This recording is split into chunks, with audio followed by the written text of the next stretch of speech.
Tapos, tinututsa ko siya bilang apostol. So, kung makikita natin, hindi ko alam, kita nyo eh. Kung makikita natin sa chapters 1 and 2 na pinag-aralan natin, pinagtanggol ni Pablo yung kanyang pagiging apostol. Tapos, ito pag-aaralan natin na chapter 3 and 4, pinagtanggol naman ni Pablo ang Ebanghelyo. Kasi nga, itong mga Judaizer, lagi nila sinasabi, hindi sapat ang paniniwala lang at pananampalataya kay Jesus. Kailangan meron kang gawin. Sundin mo yung tradisyon ng mga Hudyo, yung kanilang mga pesta,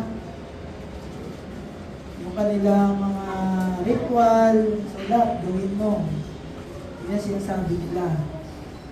Kaya sinasabi ni Pablo, hindi na kailangan yan kasi tapos na tayo sa kautusan. Kaya pinagtanggol ni Pablo yung gospel ng grace and faith. So dito sa Galatians chapter 3, kung tanda natin, yung Galatians chapter 1, wala siyang binigay na magandang sinabi, no? Kasi yung mga ibang sinulat niya, sinasabi niya, pinupuri ko ang Diyos sa inyo, sa pagtatag na pananampalataya niyo. Wala siyang sinabing commendation o papuri doon sa mga sinusulatan niya. Itong Galatians, sinermo na niya kaagad. Galit na siya kaagad. So itong chapter 3, ito makikita natin, maririnig natin kung gaano na nagalit si Pablo sa mga taga-Galatians. So basahin muna natin yung verse 1 to 5. Ilan muna yung pag-aaralan natin. Tingnan nyo kung meron kayong mga Bible, ano yan, Galatians chapter 3 verses 1 to 5.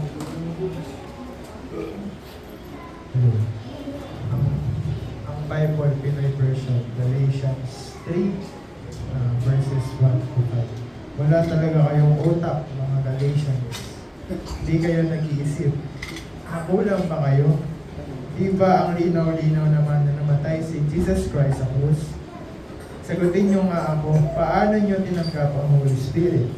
Sa pagsunod nyo ba sa Jewish law?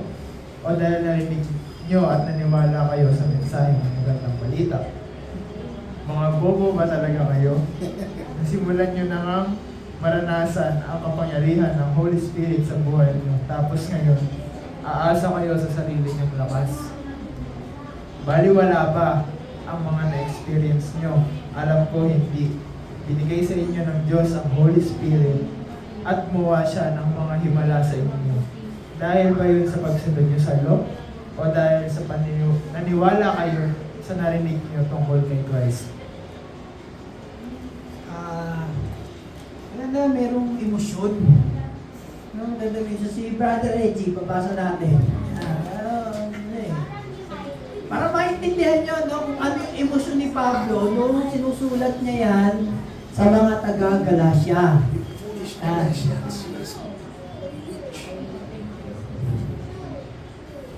Galatians chapter 3, verse 1 to 5.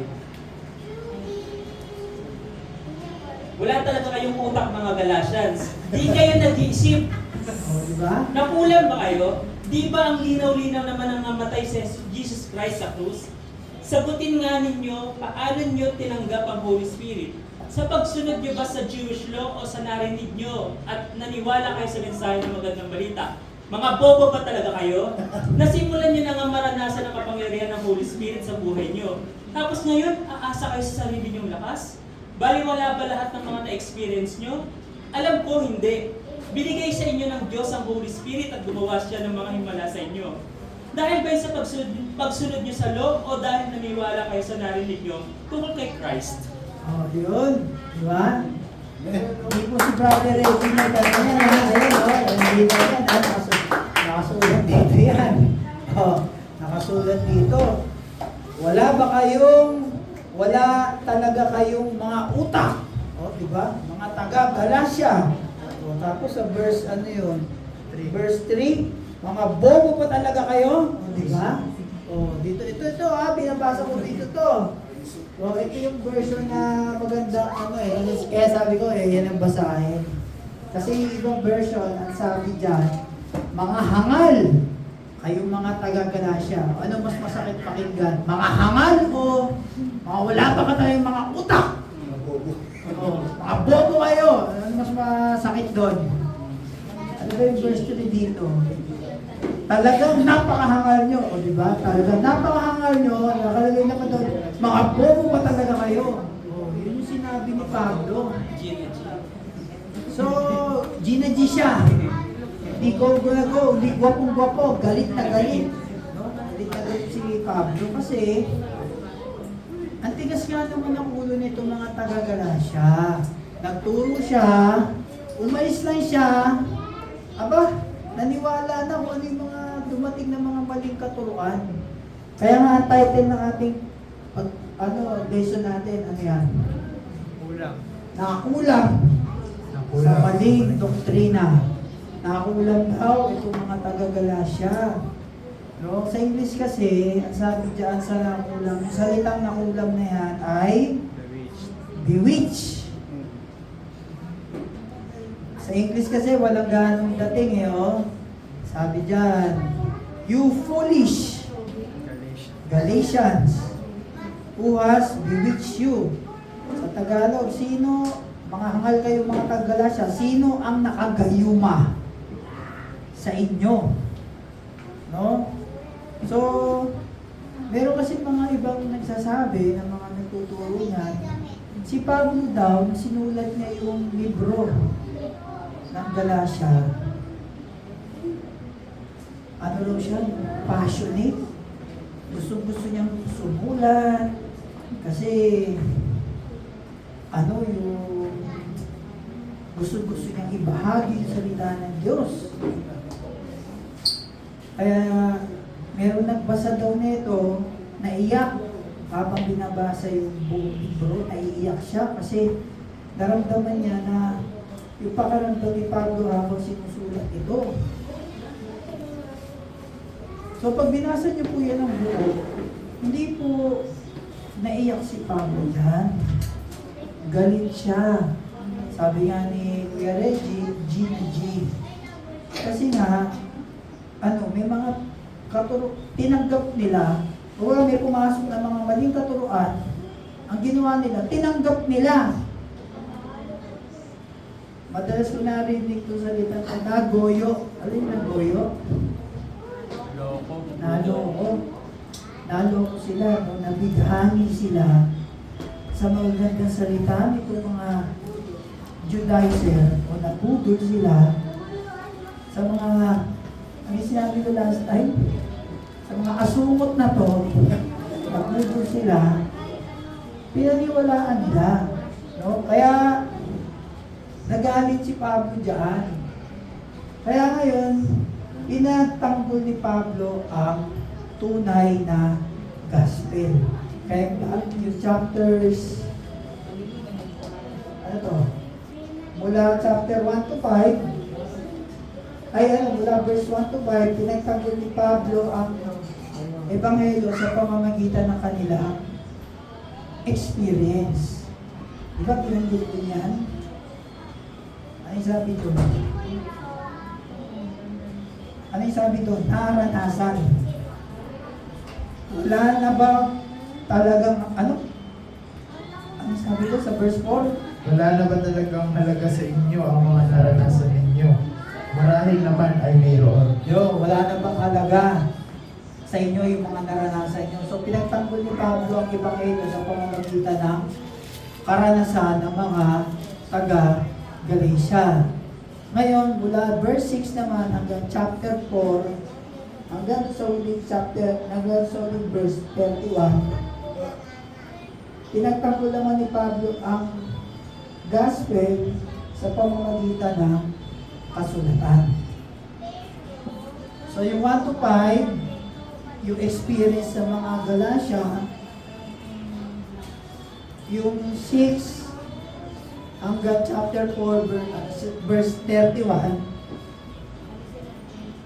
pinagtan ko naman ni Pablo ang gospel sa pamamagitan ng salita ng Diyos. So, iunahin muna natin ito, yung 1 to 5. So, sabi niya dyan,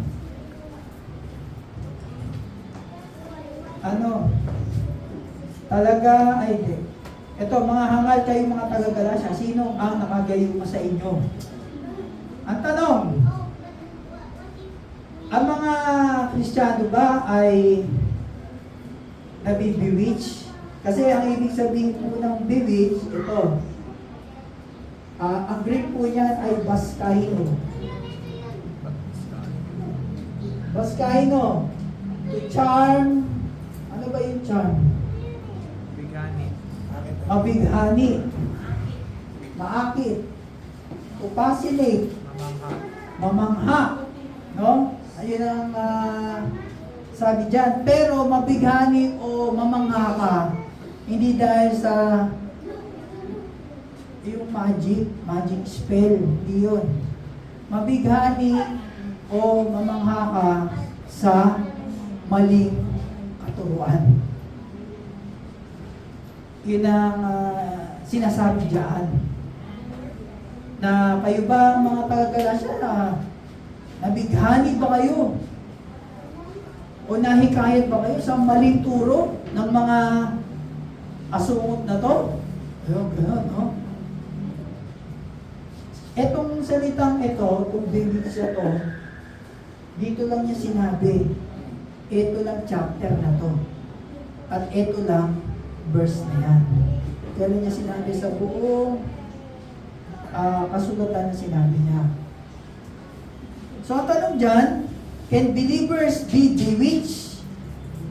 Ang mga mananampalataya daw ba ay pwedeng mabighani sa mga maling katuruan? Ano sagot? Opo. Ha? Yes or no? Yes. Sino nagsabi yes? Sino nagsabing no? Sino yung nagsabing hindi ko alam? Sino nagsabing hindi ko alam? Gusto nyo ulitin yung verse 3? Abobo kayo! Okay. Sino nagsabing hindi ko alam?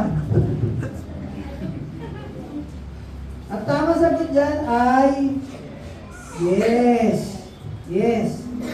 Yes, pwedeng mabighani ng maling katuruan o madala ng maling katuruan ang mga believers. Pastor, wala naman sinasabi dyan ng mga mananampalataya. Yan, meron. Basahin po natin sa verse 26. Yun, chapter 3, verse 26. Ano sabi? Wala tayong slide ha, pasensya na kayo kasi pag-pray nyo na magawa na yung ating projector. Galatians 3, chapter 26. Kayong lahat ay mga anak na ng Diyos dahil sa pagtitiwala nyo kay Christ Jesus. So yun, no? Kayong lahat ay mga anak na ng Diyos. So ibig sabihin, itong mga nabighani ng mga maling katuruan, mga anak na sila ng Diyos. Hindi anak ni Kalantsaw. Alam niyo yun? Alagad ni Kalantsaw. May palabas yun dati nung araw sa TV. Mga anak na sila ng Diyos. So, hindi natin pwedeng questionin yung kanilang spiritual na kondisyon. Kasi nga, mga Kristiyano na sila. No, mga narinig na nila ang gospel, naiintindihan nila. So, hindi na kailangan yan. Hindi yan para sa mga hindi Kristiyano. Kundi para yan sa mga believers. So, ang mga believers po ay nagkakamay o nadadala o nabubutol ng mga maling katuruan.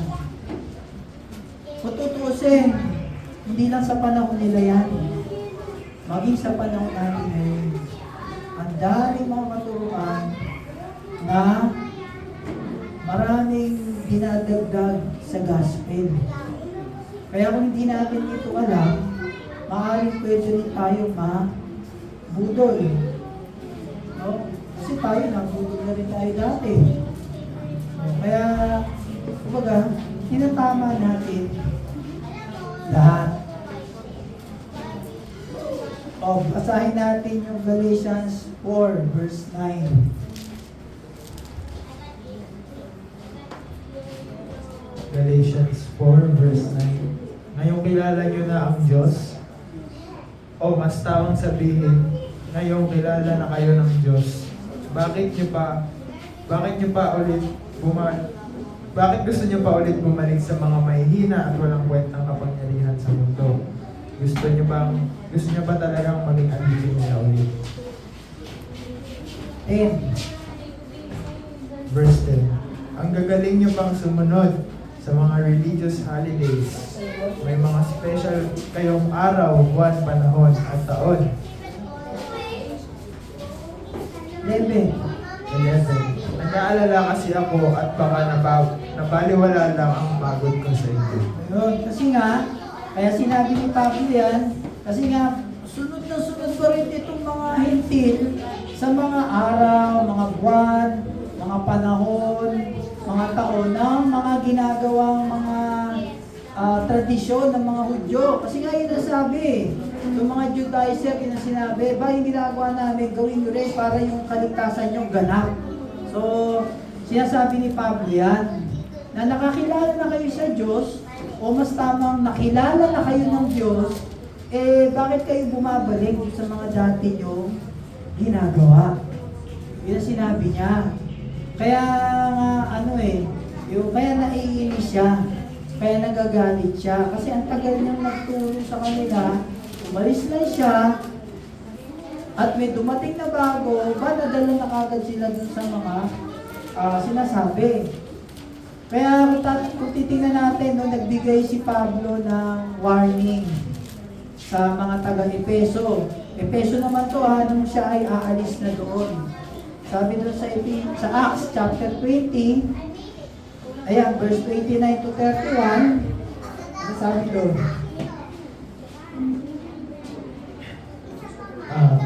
Acts 20, verse 29 to 31. Alam ko na pag-alis ko, may mga mababangis na asong gubat na lalamig sa inyo, at hindi nila hayaang makaligtas ang mga members ng grupo. Babaligtarin ng ilan sa mga kagrupo nyo ang katotohanan para makuha nila ang mga disciples. Kaya dapat alerto kayo, tandaan nyo kung paano ko tinuruan ang bawat isa sa inyo sa loob ng 3 years. Naiiyak pa ako, araw at gabi ng tinagawa ko. Ayan, di ba? So, binigyan ng warning ni Pablo itong mga taga-Epeso kasi nga alam niya kung ano yung nangyayari sa Galacia, ganun din yung nangyayari sa mga Epeso na pag-alis niya, may mga mababangis na asong gubat ang makakapasok at walang tawad na lalapain daw itong mga tupa. Yun, yung mga believers, ibig sabihin itong mga asong gubat, ito yung mga false teachers na lalapain o magbibigay ng mga kasinungalingan na turo para matangay itong mga tupa. Kaya sabi doon sa verse 13, mula na rin sa inyo'y may lilitaw ng mga taong magsasalita ng kasinungalingan upang mahikayat na sumunod sa kanila ang mga kaligahan. So, kaya sabi ni Pablo 31, kaya mag-ingat kayo. So, pinag-iingat niya. Si Pablo, sinabi niya sa mga taga-Epeso. Si Juan, sinabi rin niya yan sa mga, hindi lang ito mga hentil, pati sa mga mismo mga Hudyo. Sinabi rin niya yan. So, ano sabi doon? 2 John chapter 1, 10 to 11. Kaya sabi niya, sino mang dumating sa inyo na ibang turo, ang dala ay huwag niyong tanggapin sa inyong bahay. Ni huwag niyong batiin.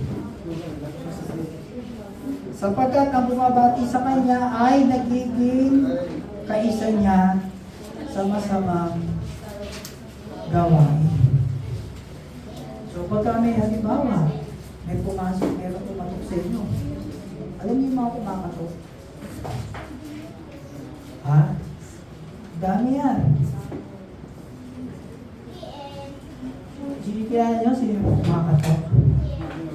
Nagpapasalamat ako dun sa ating YouTube kasi pagka nire-review yan, iba may thumbs up dyan, tsaka thumbs down.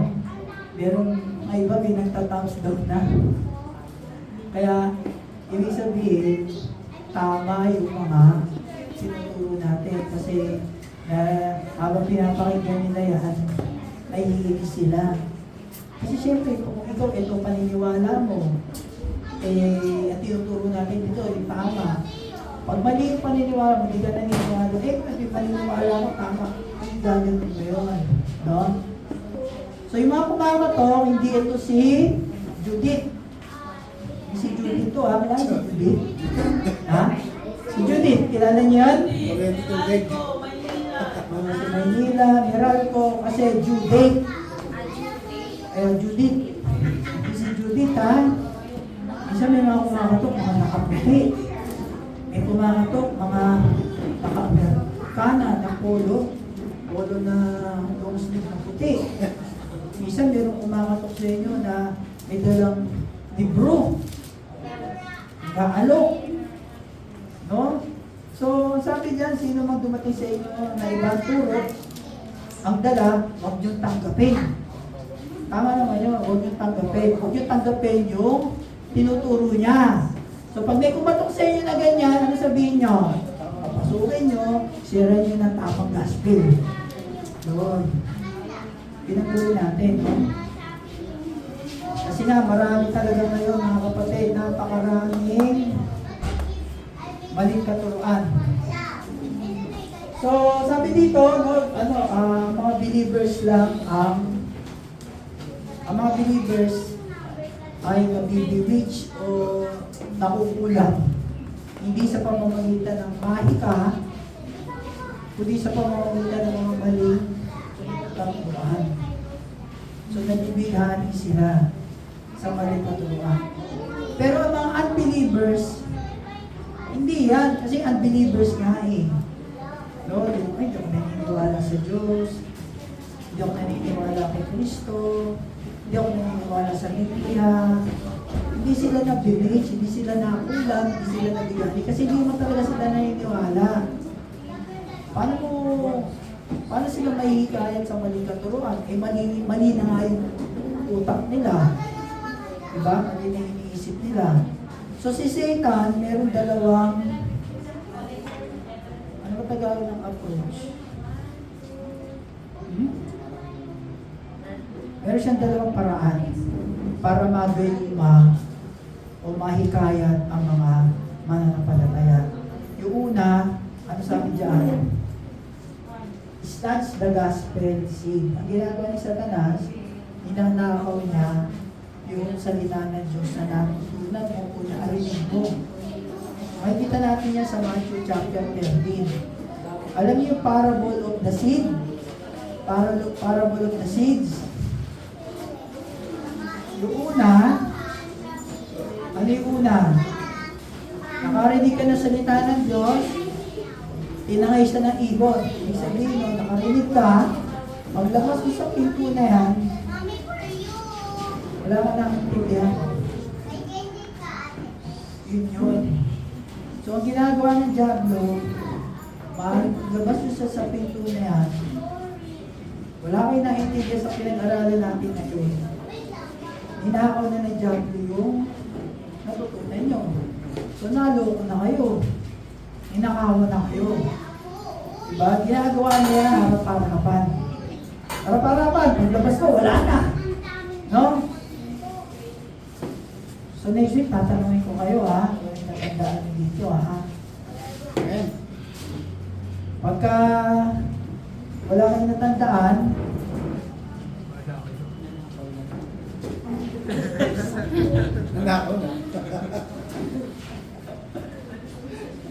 so harap-harap ang ginagawa ni Satanas yan. Ngayon, meron naman isa siyang paraan para gawin niya yan, nakatalikod ka. Ano yun? Nandun yan sa Matthew 13:10. Ito yung nagtanim ng trigo, at pagkatapos merong kalaban na nagtanim din ng damo. Parable of the wheat and tares. So, ano yun? May mananampalataya at saka merong hindi mananampalataya. Pero mga pumapasok sa church na maghahasik ng mga maling tubok. Kunyari, si Kuya Nestor, dumating si Bebe. Bagong dating siya dito, bagong dating siya sa church. So nakikinig siya. Magkaibigan sila. Brad, Pastor, may sinasabi ko, Pastor, naniniwala ka ba yun? Mali tinuturo niyan. Kasi doon sa church namin, ganito yayaman ka raw. Diba gusto mo lumapan? Dito maghihirap ka.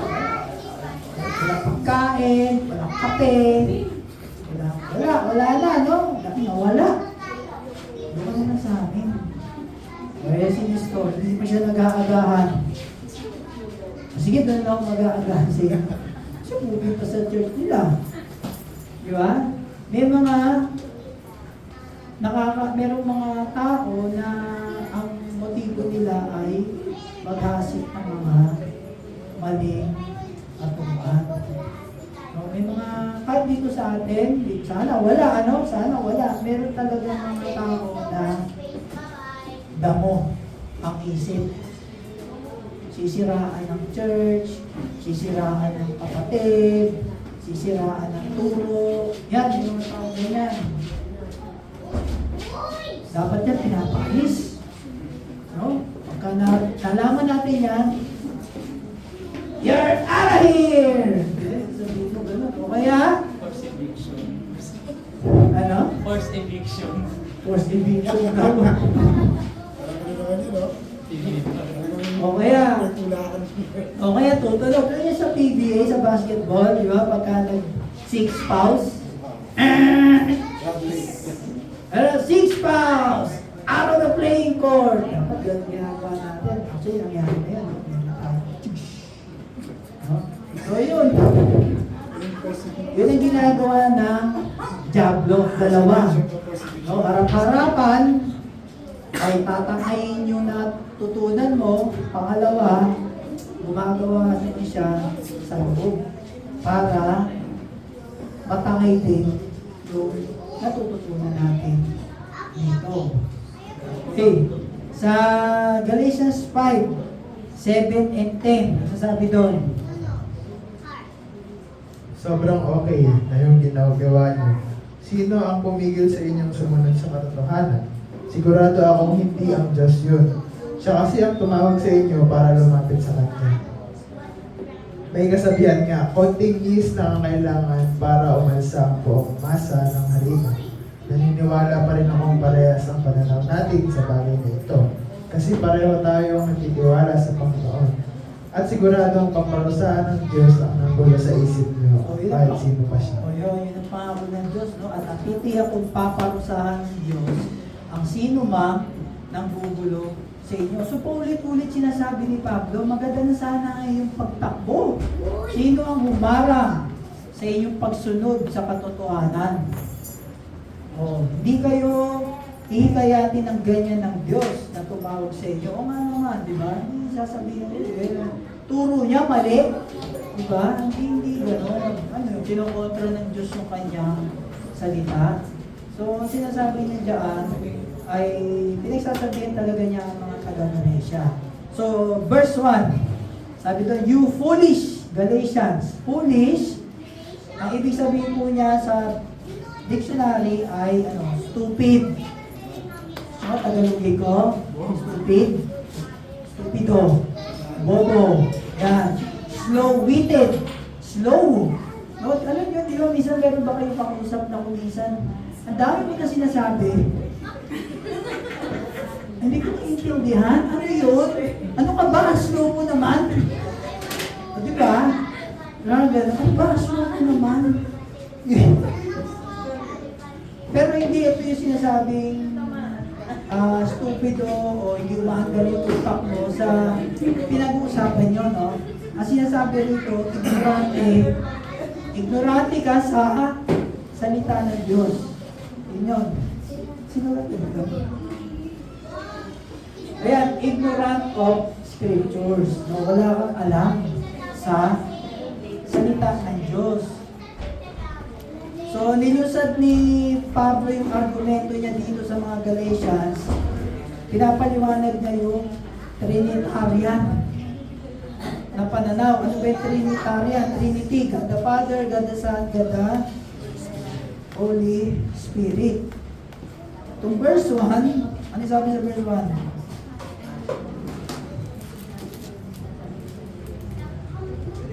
Oh, 3 verse 1. Wala talaga kayong utak, mga Galatians. Di kayo nag-iisip. Nakulang ba kayo? Di ba ang linaw-linaw naman na namatay si Jesus Christ sa krus? So, pinaliwanag niya dyan yung ginawa ni Kristo sa krus. Kaya sabi niya, ilang beses ko bang papaliwanag sa inyo? Mga slow ba kayo? Slow? Ano ba salita ng panahon na yon? Grego. No? Mga Grego na nga yung pananalita ni Pablo, hindi pa nila maintindihan. Parang ngayon, di ba? Ano ka ba? As slow mo naman. Tagalog na nga ito eh. Yung sinasabi ko, Tagalog, di pa maintindihan. Yan, gano'n. Ganun yung sinasabi niya sa mga taga-Galatia. Pwede ko na sabi kanina, pumasok ulit tayo doon. Super good! Para makita natin kung ano talaga yung ginagawa, ano yung nangyayari sa panahon na yun. So, pinaliwanag na yun. Kung ano yung ginawa ni Kristo sa krus. Ano ba ginawa ni Kristo sa krus? Nag-pole dancing ba siya doon? Pole dancing. Alam mo pole dancing? O, ginawa na ni Kristo doon sa kahoy? Nag-pole dancing ba siya? Nagkagaling ba siya doon? Ano ginawa niya? Ha?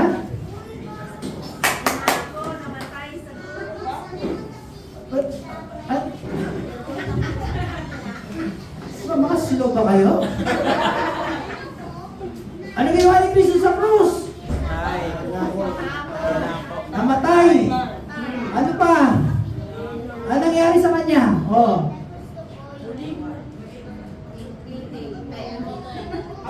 Pinako. Oh. Kaya nga eh, pinako. Hindi siya nag-pole dancing ha. Pinako. O ano sumunod? Namatay. Ilibing. Buhay. Oh. Yung dugo niya. Naglinis sa ating mga kasalanan. Oh. Huwag yung makakalimutan yun. Yun yung tinapos ni Kristo sa krus. So, piniliwanag ulit yan ni Pablo sa kanila. Kaya, di ba, actually, itong verses 1 to 5, tinira nito yung Trinity, God the Father, God the Son, God the Holy Spirit. Tinira ng mga taga-Galatia. Kaya pinapaliwanag ulit ni Paul yan, na tandaan nyo, kung ano, di ba tandaan nyo sinabi ko na ano yung ginawa ni Kristo sa krus? So sinabi niya yun, sila kayo na sumagot, una yung una. Pangalawa, tatlo, apat, dugo, nilinis, dugo niya, yun ang nilinis sa ating mga kasalanan. So yun ang una, no? Na pinagtanggol ni Pablo. Naranasan nyo, narinig nyo sa akin yan eh. Kaya di ba pinagtanggol niya dito yung experience ng mga taga-Galatia. Naranasan nyo yan, narinig nyo sa akin, di ba? So bakit nyo, bakit mga islo kayo na hindi nyo maalala? Eh, ilang buwan ako, ilang taon ako nagturo dito. So, yun sabi niya. May pagdating sa verse 2 and 3, ang sabi doon? Sagutin niyo nga ako, paano niyo tinanggap ang Holy Spirit sa pagsunod niyo ba sa Jewish law? O dahil narinig niyo at naniwala kayo sa mensahe ng magandang balita? Mga bobo ba talaga kayo? Nasimulan nyo na nga maranasan ang kapangyarihan ng Holy Spirit sa buhay niyo. Tapos kayo naasa kayo sa sarili ng lakas. Di ba? So, ang linaw, sabi doon, paano nyo natanggap ang Holy Spirit? Sa pamamagitan ba ng pagsunod nyo sa kautusan? O dahil sa inyong paniniwala at pananampalataya? Di ba? So, ang sabi sa Roma 8:9, kapag ka ikaw ay na kay Kristo, ang banal na Espiritu ay nasa iyo. Kapag ka wala ka kay Kristo, ang banal na Espiritu ay wala sa iyo. Ganun lang yun. Ganun lang po kasimple. So, ibig sabihin, sabi, pinag-aralan natin kanina, mga believers po ito. Mga mananampalataya. So, ibig sabihin, naniwala sila kay Kristo, naniwala sila sa tinatos sa gawa ni Kristo sa krus. Automatic, ang Holy Spirit, nasa kanila. No? Pero ang nangyari, parang wala. Kasi nagpapapasok sila ng maling mga katuruan. Kaya sabi sa verse 3, talaga siguro si Pablo nanggigilid na rito no? Bobo talaga ba kayo? Mga bobo ba talaga kayo? O diba? Kayo ba nag-aaral na sabihin kayo na teacher niya?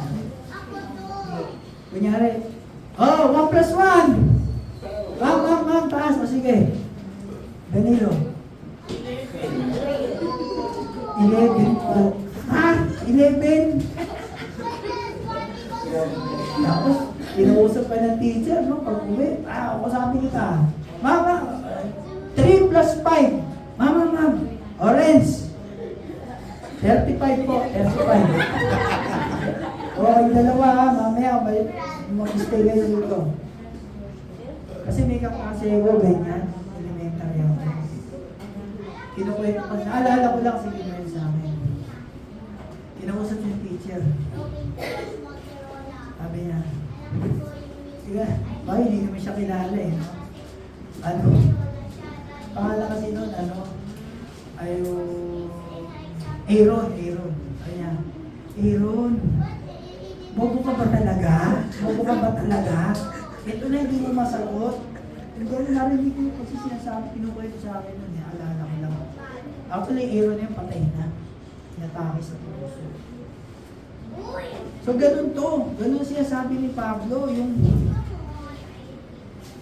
ang magbobo pa talaga kayo? Ganun ang kanyang emosyon nung sinusulat niya ito.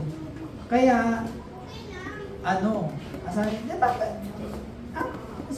nyo ba natanggap ang banal na Espiritu? Sa pagsunod nyo sa mga tradisyon? O sa pamamagitan ng pananampalataya? Kayo, paano nyo natanggap ang banal na Espiritu? Dahil ba sa ginyan kayo? Kaya yung natanggap ang Holy Spirit? Tinula kayo para matumba? O dahil sa paghawak sa inyo na ganyan? Nasulat na ba kayo? O dahil sa naniwala kayo kay Jesus, na-receive na ang Holy Spirit. Alin doon sa tatlo? Manalig kay Kristo. Dahil sa Ayan nun. So pinaliwanag ulit ni Pablo yan. Pinaliwanag niya yung gawa ni Kristo. Pinaliwanag niya ulit kung paano niya natanggap ang Holy Spirit. Tapos sa verse, ano yung verse 4? Verse 4, baliwala ba lahat ng mga na-experience niyo? Alam ko hindi. Ayun, so tinanong nga niya, yung experience nila. Kumbaga, narinig nyo to, ginawa nyo, baliwala ba lahat ng mga na-experience nyo? Kasi, experience, hindi mo yung experience na natanggap ng Holy Spirit, nag-iisay kang gano'n, ha? Ibig sabihin itong experience sa Lord. Narinig mo, pinaniwalaan mo. Yun. Tapos sa verse 5, Binigay sa inyo ng Diyos ang Holy Spirit at gumawa siya ng mga himala sa inyo. Dahil ba yun sa pagsunod niyo sa law o dahil naniwala kayo sa narinig niyo tungkol kay Kristo? So, sino daw ang nagbigay ng Holy Spirit sa kanila? Ang Diyos Ama. So, kaya kasi sabi diyan, sa Luke 11 verse 13, ano sabi doon? Kaya nga, ang masasama ay marunong magbigay ng mabubuting kaloob sa inyong mga anak. Lalo na ang inyong Ama na nasa langit na nagbibigay ng Espiritu Santo sa mga humihingi sa Kanya. So, ang Holy Spirit po ay sa God the Father, God. Kaya nga pinaliwanag nyo dito ang Trinity, God the Father, God the Son, at God the Holy Spirit. So, wala pong si Jesus lang. Wala rin pong ang Banal na Espiritu lang. Wala rin ang Diyos lang. Hindi iisa lang. Magkakasama po yan. Yan po yung nakalagay sa ating statement of faith. Yung Trinity. Doctrine o katawan ng Trinity. Tayo po ay naniniwala doon. So, ano yung sa verse 5 ulit? Ano yung question mark?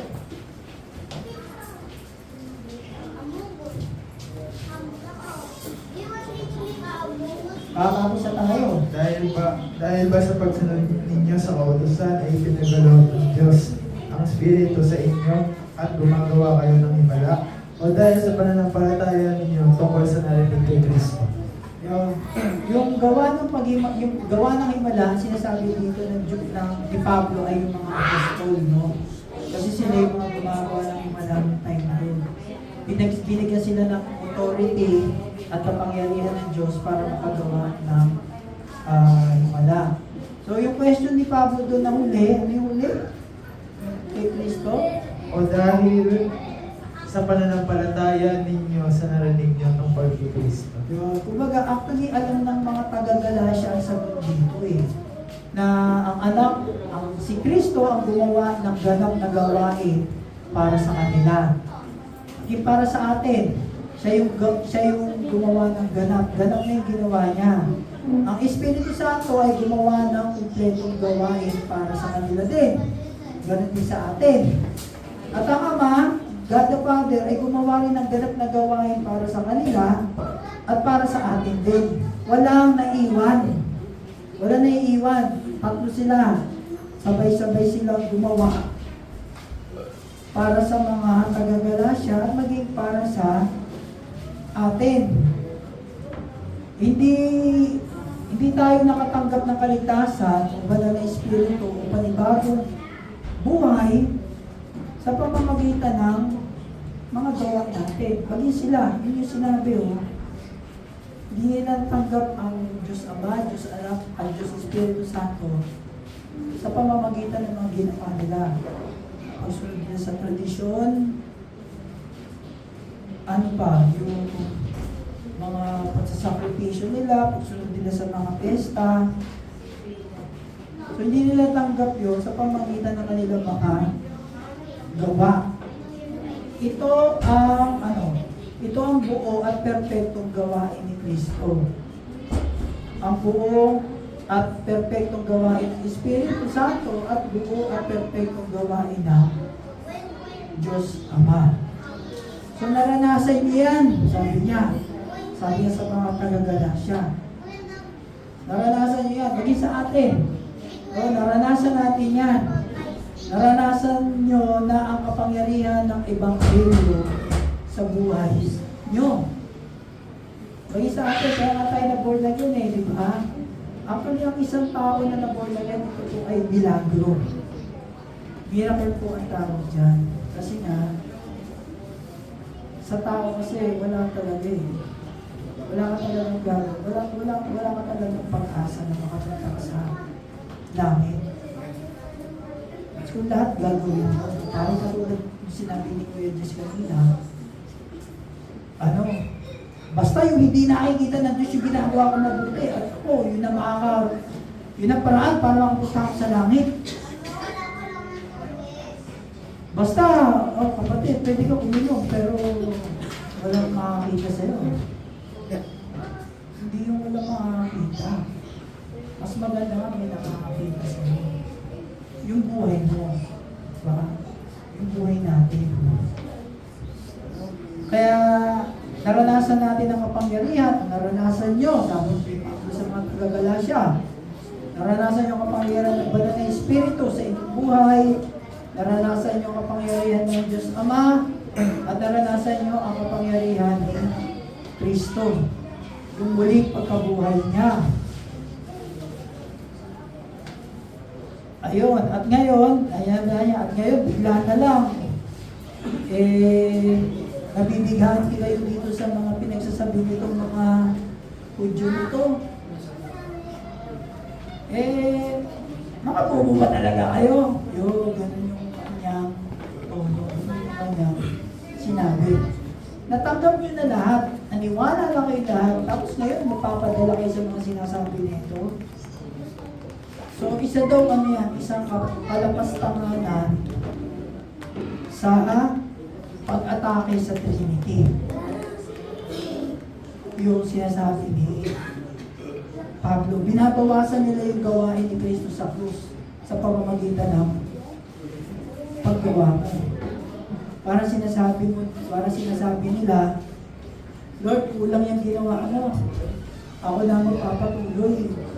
Parang sa panahon natin ngayon, o next year, ano na naman, mahal na araw, may mga magpapakawin na sa krus, meron na naman magpipilitensya, meron na naman lalakad ng panood, meron na naman magpapanata, di ba? May mga pagdating ng January, nagbubuhat ng sa Quiapo, sa Reno, buhat. May mga gano'n na naman. Ibig sabihin, para sinasabi natin, Lord, yung ginawa mo sa krus, kulang pa. So, kami na magtutuloy. Yun po ay isang false teaching. Yung ginawa ni Kristo sa krus, sapat na. Diba? Kami ang binagod natin kanina, tapos na yan eh. So, yun po. Kaya hindi na natin kailangan gumawa pa ng mga kung ano-ano para masigurado yung kaligtasan natin. Kaya kapag meron kayong mga tao na nakausap na ganyan, paliwanag nyo. Paliwanag nyo na huwag nyo naman paliwanag na ay alam mo ang bobo mo. Hindi ganyan. Huwag ganun. Alam mo, wala akong utak. Hindi naman ganun, no? Pagka pinapaliwanag nyo. Paliwanag nyo ng ay pag-ibig. Okay? So, yan po yung ating ngayon. So, nakakita natin, no? Kung ano yung emosyon ni Pablo, kung sinasabi niya yan. So, mag-isiguro sa atin kung nabubuhay siya at meron pang ganyan tao na nasa church, ay pagagalitan talaga niya. Kaya kailangan talaga alam natin yung tamang ebanghelyo. Kasi nga marami nagkaalam yan na iba-iba. Huwag natin hayaan ni Satanas paglabas niyo sa pintuan na yan, kunin na kagad kung ano yung nakapag-aaralan natin dito. Huwag niyo hayaan yun. Sige, tayo dito ngayon.